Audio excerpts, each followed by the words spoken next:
Well, it's tax season, and shockingly, Americans have left more than $1 billion in unclaimed funds on the table last year. And to add to the confusion, you might be wondering, the Affordable Care Act, how does that have an effect on your tax return?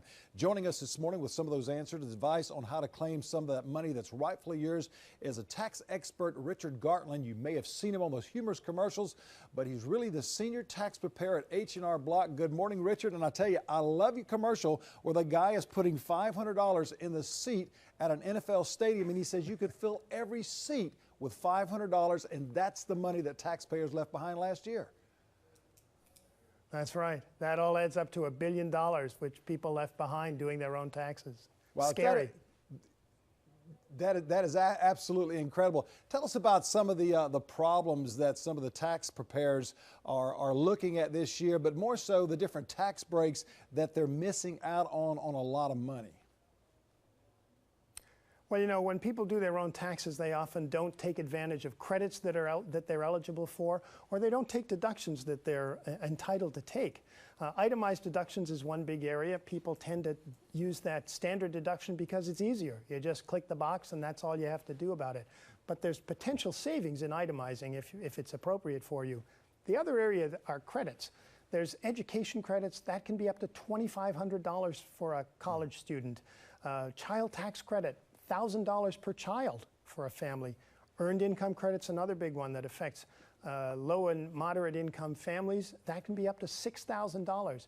And last year, 1 in 5 people who qualified for the earned income credit didn't claim it.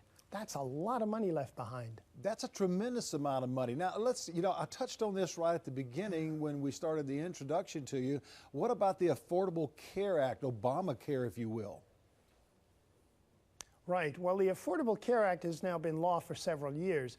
This year, the phase-in is that everybody must have coverage, and for those who don't have coverage, they're going to pay penalties. So we've taken health and tax and brought them together in this. It's the biggest single change to the tax code in 20 years, and it's very complex. H&R Block has developed a website called help.com. People can go there, they can read frequently asked questions and articles. They can also chat live with somebody or get a phone call and talk to somebody who'll help them through it.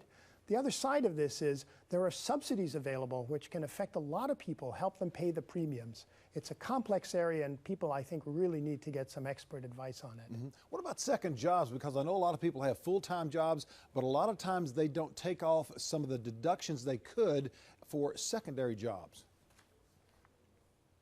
Sure. One of the major things with 2 jobs is the ability to deduct some auto expense. So typically, when you go from home to your work and work to your home, that's commuting and it's not deductible. But when you go from home to your job and then you go to a second job, that mileage is all deductible. And if you add that up over the course of a year for people who do work multiple jobs, it can be a sizable amount of money that they're leaving on the table. Wow, great service H&R Block continues to do for decades and decades to come. Richard, thank you so much for joining us today, and very successful. And hopefully that $1 billion will be dwindling down to a lot less this coming tax year. Thank you so much for joining us.